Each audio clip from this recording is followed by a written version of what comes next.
Good morning students, I am Priyanka.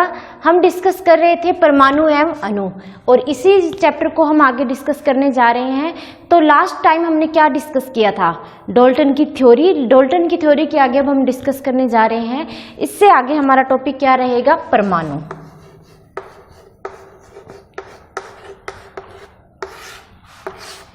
जैसे हमने परमाणु को पहले भी डिस्कस किया है कि परमाणु क्या होता है। परमाणु क्या होता है? किसी भी द्रव्य की छोटी से छोटी इकाई होती है जिसे और ज्यादा विभाजित नहीं किया जा सकता। वही डेफिनेशन हम यहाँ देंगे। तो अब क्या कहें हम, पर यहाँ पे बात आएगी परमाणु के साइज की भी, परमाणु के आकार की भी परमाणु छोटा कितना होता है। तो परमाणु जो होता है वो इतना छोटा होता है कि हम उसे अपनी आंखों से नहीं देख सकते। उसे देखने के लिए हमें माइक्रोस्कोप्स का यूज करना पड़ता है। तो अब हम बात करें कि हम जैसे कहते हैं कि हमें कोई लेंथ को नापना है तो हम उसे कैसे नापते हैं? मीटर्स में। भी वो 1 मीटर का है, ये कपड़ा कितने मीटर है, ये 2 मीटर कपड़ा है। इसी तरह अगर हम परमाणु के साइज की बात करें तो परमाणु के साइज को कैसे नापेंगे? तो परमाणु के साइज को मापने के लिए हम नैनोमीटर यूनिट का यूज करते हैं। कौन से यूनिट का यूज करते हैं? नैनोमीटर का। ये जो नैनोमीटर है ये मीटर से बहुत छोटी होती है, क्योंकि मीटर में तो हम इसको नाप नहीं सकते। तो इसके साइज को नापने के लिए जो यूनिट हम यूज करते हैं वो होती है नैनोमीटर। और जो 1 नैनोमीटर होती है वो किसके इक्वल होती है? अगर इसको मीटर से कंपेयर करें तो ये 1 × 10⁹ नैनोमीटर के मीटर के इक्वल होती है। मतलब अगर हम ये ऊपर पावर क्या है? माइनस में, तो नीचे जाएगी तो क्या होगी? प्लस में। 9 को मैं कैसे लिख सकती हूँ? इतने मीटर। मतलब अगर हम 1 मीटर को इतनी बड़े डिजिट से डिवाइड करेंगे तब कहीं जाके 1 नैनोमीटर आएगा। इससे आप समझ सकते हो कि 1 नैनोमीटर यूनिट है वो कितनी छोटी है। ये हमारे परमाणु के साइज को नापने के काम आती है। क्यों? क्योंकि हमें पता है परमाणु का साइज है वो बहुत छोटा है, तो उसे नापने के लिए हमें बहुत छोटी यूनिट का यूज करना पड़ेगा। वो बहुत छोटी यूनिट क्या है? वो नैनोमीटर है। और अगर हम नैनोमीटर को मीटर से कंपेयर करना चाहते हैं तो 1 nanometre is equal to 1 × 10⁻⁹ metre. समझ गए होंगे आप ये बात? अब हमारा नेक्स्ट टॉपिक रहेगा विभिन्न तत्वों के परमाणुओं के प्रतीक। अब तक हमें ये पता चल चुका था कि परमाणु क्या है, उनका साइज क्या है, हम परमाणु के बारे में जान चुके थे। पर जब भी हमें लिखना है हाइड्रोजन का परमाणु तो हम कैसे लिखते थे? हाइड्रोजन। हमें लिखना था ऑक्सीजन का परमाणु, तो उसे कैसे लिखेंगे आप बताओ? ऑक्सीजन। क्या ऐसा लिखना पॉसिबल था? इतने बड़े बड़े नेम बार बार लिखना, क्योंकि केमिकल रिएक्शन में तो ये नेम बार बार यूज होते हैं। तो क्या ये बार बार लिखना इस तरह से हाइड्रोजन, ऑक्सीजन या फॉस्फोरस कुछ भी लिखना पॉसिबल था? ये इस तरह तो पॉसिबल नहीं था। तो सबसे पहले डाल्टन के दिमाग में ये आई बात, क्यों ना हम इन परमाणुओं को कुछ प्रतीक दे दे, कुछ सिंबल दे दे, जो सिंबल छोटे हो और जिन्हें लिखना आसान हो, कि जब भी हमें हाइड्रोजन लिखना हो तो हम उसकी जगह क्या बना दें? वो सिंबल बना दें। तो जब डाल्टन आए तो उन्होंने इसके कुछ सिंबल दिए। तो उन्होंने हाइड्रोजन का जो सिंबल दिया था वो सिंबल था ये। जब भी आपको हाइड्रोजन लिखना हो तो आप उसकी जगह ये सिंबल बना लो, तो मतलब वो क्या है? हाइड्रोजन। जब ऑक्सीजन लिखना हो तो उसकी जगह ये सिंबल बनाइए। जब फॉस्फोरस लिखना हो तो ये सिंबल बनाइए। ये दिए थे डाल्टन ने इसके सिंबल, मतलब दिए थे प्रतीक। पर आप ही देखिए, क्या बार बार इस तरह के सिंबल बनाना पॉसिबल था या याद रखना पॉसिबल था? भी ये कोई 3 ही थोड़ी है परमाणु जिनके हम याद रख लेंगे। परमाणु तो बहुत सारे हैं, सबको याद रखना इतना आसान नहीं था, क्योंकि इनके सिंबल इनसे रिलेटेड नहीं थे। फॉस्फोरस से कुछ समझ नहीं आ रहा कि इसका सिंबल कैसा होगा, सिंबल बिल्कुल अलग था। डाल्टन के बाद आए बर्जीलियस। बर्जीलियस ने सिंबल दिए जो यूज करने में भी इजी थे और उन्हें ही IUPAC ने स्वीकृति प्रदान की है। उनके दिए हुए सिंबल कैसे थे? जैसे हमें हाइड्रोजन को सिंबल देने हैं तो उनमें क्या कहा गया था? उनके जो नेम है उसका जो फर्स्ट वर्ड है उसके ऊपर उन्होंने नेमिंग की थी। जैसे हाइड्रोजन का नेम क्या होगा, सिंबल क्या होगा? इसका फर्स्ट वर्ड क्या इंग्लिश नेम में? H। तो इसका सिंबल क्या रहेगा? H। हाइड्रोजन का सिंबल क्या रहेगा? H। अब बात आती है हीलियम की। हीलियम में भी फर्स्ट वर्ड क्या है?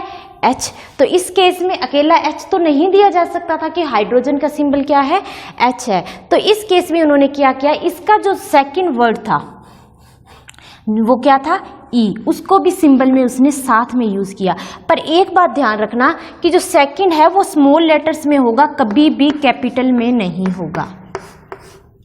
ठीक है, कुछ परमाणुओं में उन्होंने ऐसे किया, जो सेकंड है उसको यूज किया साथ में और उन्होंने उसका सिंबल दे दिया।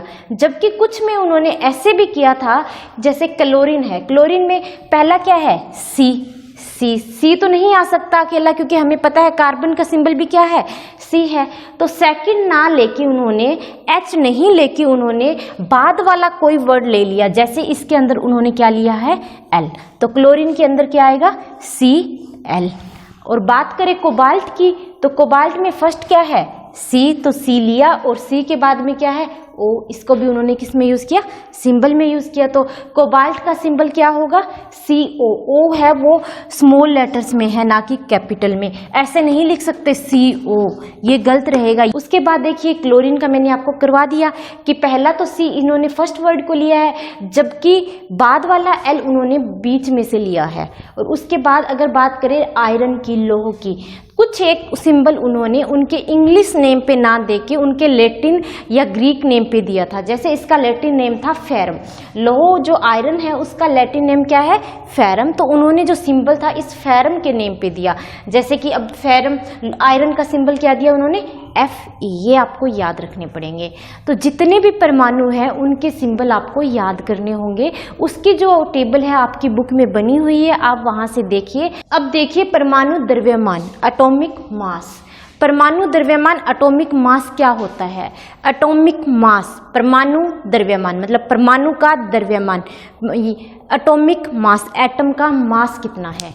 अब हम बात करें एटॉमिक मास, इसे हम नापते कैसे, इसकी यूनिट क्या है, क्या हम इसे केजी में नापते हैं, इतने किलो एटॉमिक मास है या इतने ग्राम एटॉमिक मास है, नहीं।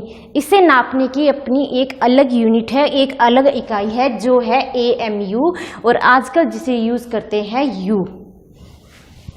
ठीक है, और ये क्या होता है, जैसे हम कहते हैं 1 किलोग्राम में 1000 ग्राम होते हैं, उसी तरह एक AMU कैसा होता है, इसमें क्या होता है, एक AMU होता है, वो होता है 1/12 ऑफ कार्बन 12 के एक परमाणु का द्रव्यमान। अगर हम कार्बन परमाणु 12 है उसका एक परमाणु लेते हैं और उसका जो द्रव्यमान है, वैसे तो हमें पता है उसका जो द्रव्यमान है वो 12 यूनिट है, उसका एक द्रव्यमान लेते हैं 1 यूनिट का, एक परमाणु का, और उसको 12 से डिवाइड कर दे तो क्या आएगा, 1 AMU। कैसे आएगा 1 AMU, आपको अंडरस्टूड है। कार्बन 12 का है, उसका कितना है द्रव्यमान, 12 है, उसको 12 से डिवाइड कर देंगे तो क्या आएगा, 1 AMU ही आएगा। ये बात तो आपको समझ आ गई होगी। फिर भी हम इसको किसकी, ये यूनिट बनी कैसे है, स्टार्टिंग में साइंटिस्ट ने कैसे ली, उसके लिए ये डेफिनेशन यहाँ पे एक्सप्लेन की गई है। जो 1 AMU होता है वो क्या होता है, 1/12 ऑफ कार्बन 12 के एक परमाणु का द्रव्यमान। कार्बन 12 लेना है, उसके एक परमाणु का द्रव्यमान जो होगा उसको 12 से भाग कर देंगे तो हमारे पास क्या आ जाएगा, 1 AMU आ जाएगा। अब देखिए, अब जो एटॉमिक मास है या जो परमाणु द्रव्यमान है वो हमें याद करने होंगे। हमारी पीरियोडिक टेबल में जो 10 तक एटम है वो कौन कौन से हैं, hydrogen, helium, lithium, beryllium, boron, carbon, nitrogen, oxygen, fluorine, neon, इन सब के एटॉमिक मास आपको याद करने होंगे। फिर भी इनको याद करने की एक ट्रिक मैं आपको बता रही हूँ, उसे समझना, और उसके बाद में आपको ये तो लर्न करने ही होंगे बोल बोल के, hydrogen, helium, lithium, beryllium, boron, carbon, nitrogen, oxygen, fluorine, neon.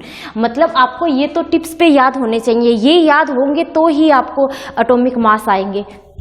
कैसे, देखिए हाइड्रोजन का एटॉमिक नंबर क्या है, 1 है इसका एटॉमिक नंबर, तो इसका मास भी क्या है, 1 है। हीलियम का एटॉमिक नंबर क्या है, 2, तो 10 तक जो भी है उनके जो मास है, उनके जो द्रव्यमान है वो इनके एटॉमिक नंबर के डबल होते हैं। 2 का डबल क्या है, 4। लिथियम का एटॉमिक नंबर क्या है, 3, तो इसका एटॉमिक मास क्या है, 6। बेरिलियम का क्या है, 4, तो एटॉमिक मास क्या है, 8। बोरोन का क्या है, 5, तो द्रव्यमान क्या है, 10। कार्बन क्या है, 6, तो इसका द्रव्यमान क्या रहेगा, 12। नाइट्रोजन का एटॉमिक नंबर क्या है, 7, तो इसका द्रव्यमान क्या है, 14। ऑक्सीजन का क्या है 8, तो इसका द्रव्यमान है 16। फ्लोरीन का क्या है 9, तो इसका द्रव्यमान 18। नियोन का एटॉमिक नंबर 10, तो इसका द्रव्यमान क्या है 20। मतलब 10 तक जो है उनके जो द्रव्यमान है हाइड्रोजन को छोड़कर उनके जो एटॉमिक नंबर होते हैं उससे क्या रहेगा, डबल रहेगा। यहाँ 10 तक तो आपको याद हो जाएंगे। उसके बाद कुछ और याद कर लीजिए जो आपकी बुक में दिए गए हैं, और जैसे जैसे आगे आते जाएंगे आप उनको लर्न करते जाइए। जैसे सोडियम है जो, इसका क्या है एटॉमिक मास 23, वैसे तो इसका एटॉमिक नंबर क्या है 11 का डबल होना चाहिए था 22, पर ऐसा नहीं है, इसीलिए हमने कहा ये रूल कहाँ तक वैलिड है 10 तक। तो इसका 11 का 22, तो इसका एटॉमिक मास क्या है 23। मैग्नीशियम का क्या है 24, सल्फर का क्या है 32, क्लोरीन का है 35.5 और कैल्शियम का है 40। अभी हमने किया परमाणु द्रव्यमान, अब इसके साथ ही हम आणविक द्रव्यमान को भी देख लेते हैं। वैसे तो ये टॉपिक हमारा अभी नहीं है, आगे है, फिर भी देख लेते हैं आणविक द्रव्यमान क्या होता है। मोलिकुलर मास, हमें परमाणु का मास पता है, परमाणु का द्रव्यमान पता है, और हमें कोई भी आणविक मतलब मोलिक्यूल दे दिया जाए तो उसका द्रव्यमान कैसे निकालेंगे। जैसे फॉर एग्जाम्पल आप वाटर को ही ले लो, वाटर का क्या फॉर्मूला होता है H2O, और हमें कहे कि वाटर का द्रव्यमान बताइए या मास बताइए, तो कैसे निकालोगे। अब बताओ हाइड्रोजन का मास क्या होता है, हाइड्रोजन का द्रव्यमान क्या होता है। हमने अभी किया था ना, हाइड्रोजन का एटॉमिक नंबर 1 और इसका मास भी क्या था 1, द्रव्यमान भी। अब यहाँ पे कितने हाइड्रोजन है, 2 हाइड्रोजन है, तो 2 हाइड्रोजन का क्या होगा 2। अब बताइए ऑक्सीजन का क्या होता है द्रव्यमान, ऑक्सीजन का क्या एटॉमिक नंबर है 8 एटॉमिक नंबर है, 8 एटॉमिक नंबर है, और उसका मोलिकुलर मास क्या होगा उसका डबल 16 क्या हो गया 16। अब निकालते हैं हम H2O की। H2 का क्या हो गया 2 हाइड्रोजन का क्या हो गया 2 प्लस ऑक्सीजन का क्या हो गया 16, तो टोटल क्या हो गया 18U। आए समझ। अब देखिए आगे हम देख लेते हैं HNO3। इसमें सबसे पहले क्या है हाइड्रोजन, हाइड्रोजन का मास क्या है एटॉमिक मास 1। नाइट्रोजन का एटॉमिक नंबर क्या है सोचिए 7। Hydrogen, helium, lithium, beryllium, boron, carbon, nitrogen. अब बार बार इसे बोल लेंगे तो आपको बार बार बोलने से याद हो जाएगा। तो इसका एटॉमिक नंबर होता है 7, तो एटॉमिक मास मतलब परमाणु द्रव्यमान क्या होगा इसका, उसके एटॉमिक नंबर का डबल होगा, मतलब 7 का डबल क्या हो गया 14। अब बताइए ऑक्सीजन का क्या होता है, ऑक्सीजन का क्या होता है एटॉमिक नंबर 8 होता है, 8 होता है, तो इसका परमाणु द्रव्यमान क्या हो गया 16, और यहाँ पे कितने ऑक्सीजन है 3, तो टोटल कितना हो गया O3 का 48, क्या हो गया 48। अब टोटल HNO3 का मोलिकुलर मास निकाल लेते हैं 1 + 14 + 48, करिए कैलकुलेट, क्या आ गया 63। इसकी यूनिट या तो यू लिखते हैं या क्या लिखते हैं AMU लिखते हैं, वो अपन ने भी की है। उसके बाद देखिए हम एग्जांपल लेते हैं CaCl2 का। किसका एग्जांपल ले रहे हैं हम CaCl2 का। अब बताइए मैंने अभी पीछे एक टेबल बनाई थी जिसमें मैंने लिखा था Ca का एटॉमिक मास क्या था, परमाणु द्रव्यमान क्या था Ca का परमाणु द्रव्यमान था 40, और Cl का क्या था, Cl का बताइए क्या था 35.5। अब यहाँ पे कितने Cl है, कितने क्लोरीन है, 2 क्लोरीन है, तो 2 क्लोरीन का क्या रहेगा 35.5 × 2। अब इस पूरे फॉर्मूले का कैलकुलेट कर लीजिए, 40 आ गया, प्लस 2 Cl है तो 2 Cl का क्या होता है 35.5। अब कैलकुलेट कीजिए 40 प्लस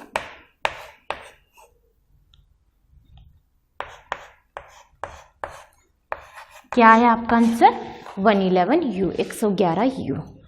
ठीक है।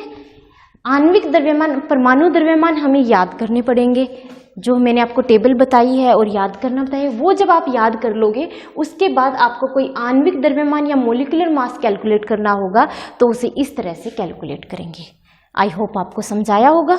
अब देखिए हमारा टॉपिक है परमाणु का अस्तित्व, हाउ डू एटम्स एग्जिस्ट। हमने कहा परमाणु बहुत छोटे पार्टिकल्स है, वो बहुत ही ज़्यादा टाइनी पार्टिकल्स है। तो अब हम बात करें कि ये जो परमाणु है ये रहते किस तरह है, इनका अस्तित्व क्या है। तो परमाणु, अब हम हमारे परमाणु को छोड़िए, आप अपनी बात कीजिए, क्या हम अकेले रहते हैं? हमारा अस्तित्व क्या है? कोई कहेगा मैं अपने मम्मी पापा के साथ रहता हूँ, कोई कहेगा मैं अपनी दादी दादा के साथ रहता हूँ। हम सब अपनी फैमिलीज में रहते हैं, हम अकेले नहीं रहते हैं। इसी तरह जो वो परमाणु है वो भी अकेले रहना पसंद नहीं करते, वो भी मिलजुल के रहते हैं। तो यही बात यहाँ पे आती है परमाणु के अस्तित्व में। तो फिर किस तरह रहते हैं परमाणु?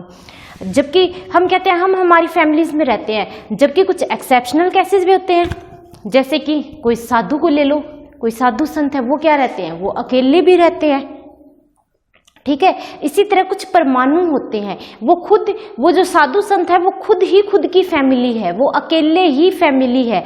उसी तरह कुछ एक परमाणु भी ऐसे होते हैं जो अकेले रहते हैं और वो खुद की ही फैमिली है। चलो यहाँ तक आपको समझाया होगा मैं क्या कहना चाह रही हूँ। अब आइए परमाणु पे आते हैं। तो परमाणु है, हम बात कर रहे हैं जो परमाणु है, जो एटम्स है वो एग्जिस्ट करते कैसे हैं। जो परमाणु होते हैं वो या तो अकेले एग्जिस्ट नहीं करते, कुछ एक करते भी हैं, वो या तो अणु की फॉर्म में एग्जिस्ट करते हैं या आयंस की फॉर्म में एग्जिस्ट करते हैं। अणु मतलब मॉलिक्यूल, वो मॉलिक्यूल जो एटम्स होते हैं वो मॉलिक्यूल्स की फॉर्म में एग्जिस्ट करते हैं, या फिर वो करते हैं आयंस की फॉर्म में। वो ऐसा क्यों करते हैं? वो ऐसा इसलिए करते हैं क्योंकि वो स्टेबिलिटी में जाना चाहते हैं। अब मॉलिक्यूल्स या फिर अणु क्या होते हैं? मॉलिक्यूल्स या अणु होते हैं कि जब परमाणु होते हैं, जो मानो हमने ऑक्सीजन को ही लिया, ऑक्सीजन का जो एक परमाणु है वो कभी एग्जिस्ट नहीं करता, हमेशा O2 के रूप में एग्जिस्ट करता है। तो O2 के रूप में एग्जिस्ट करता है मतलब दो ऑक्सीजन के जो परमाणु है, जो एटम है, वो आपस में बॉन्डेड होते हैं, वो आपस में जुड़े हुए होते हैं। तो वो दो ऑक्सीजन के परमाणु जो जुड़े हुए हैं वो कैसे जुड़े हुए हैं? उनके बीच में कोई तो अट्रैक्शन फोर्स होगी, कोई तो उनके बीच में बंध होगा, जो उनको आकर्षण बल होगा जो उन दोनों को आपस में बांध रहा है। वो किसी भी आकर्षण बल के द्वारा आपस में बंधे हुए होते हैं और वो दोनों मिलके किसका निर्माण करते हैं? जब ऑक्सीजन अकेला था तब वो क्या कहला रहा था? एटम कहला रहा था, तब वो परमाणु कहला रहा था। और जब दो ऑक्सीजन आपस में मिल चुके हैं, जब उनके बीच में आकर्षण बल या अट्रैक्शन फोर्सेस आ चुके हैं, तब हम उन दोनों को क्या कहेंगे? परमाणु की जगह क्या कहेंगे? उसको अणु कहेंगे। जब ऑक्सीजन अकेला था तब वो क्या था? तब वो परमाणु था।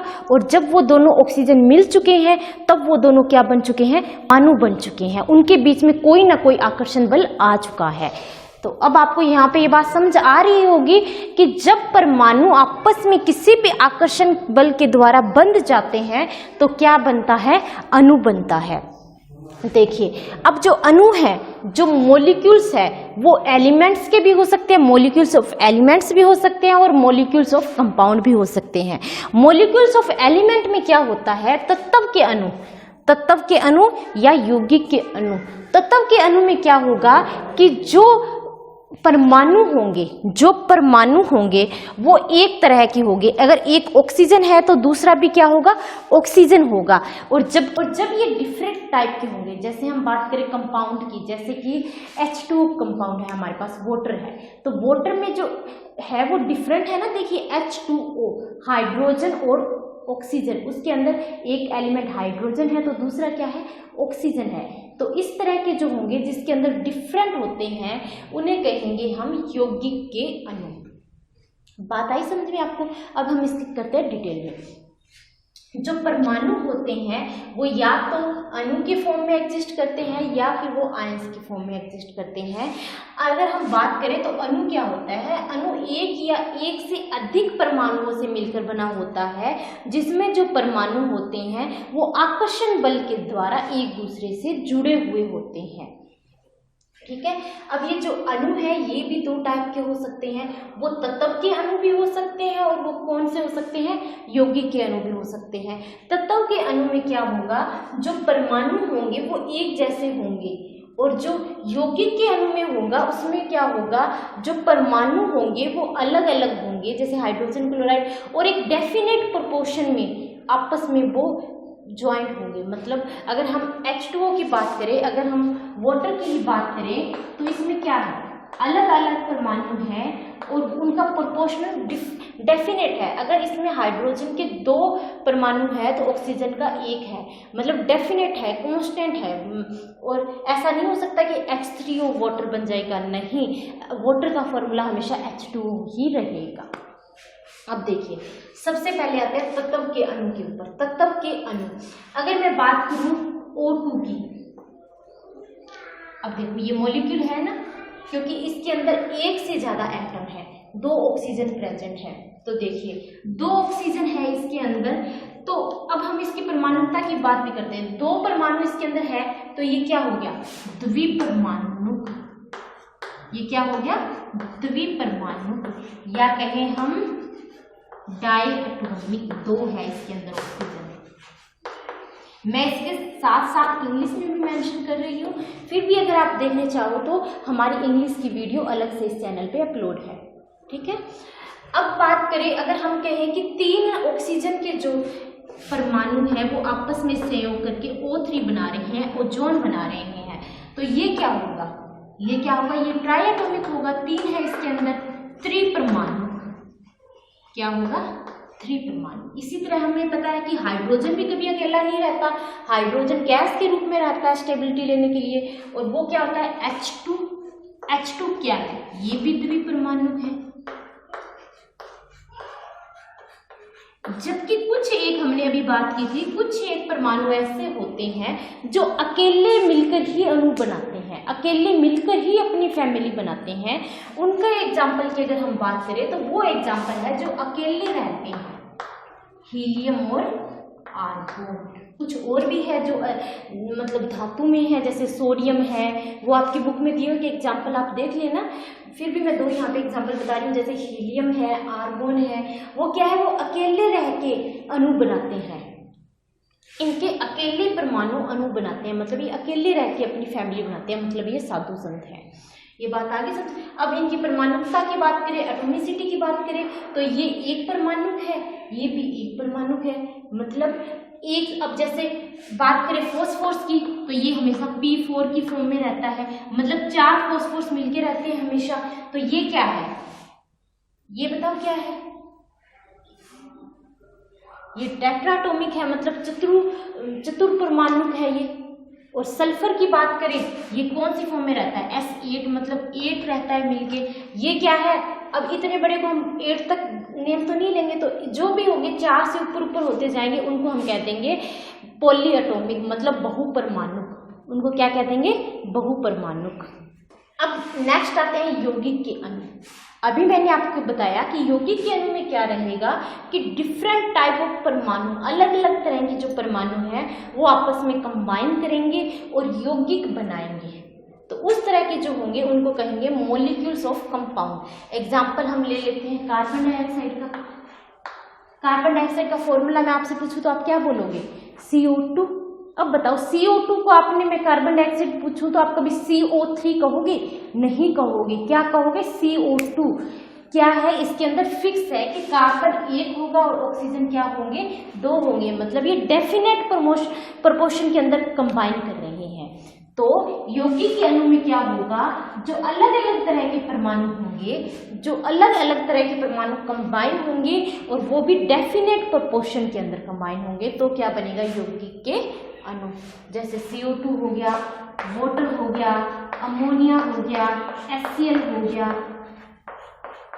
ये सब एग्जाम्पल किसके हैं, यौगिक के अणु। मतलब अलग अलग तरह के अणु मिलके अपनी एक फैमिली बनाते हैं और स्टेबल हो जाते हैं, उन्हें क्या कहेंगे, यौगिक के अणु। अब देखिए आयंस परमाणु होते हैं, वो आयंस की फॉर्म में भी एग्जिस्ट करते हैं।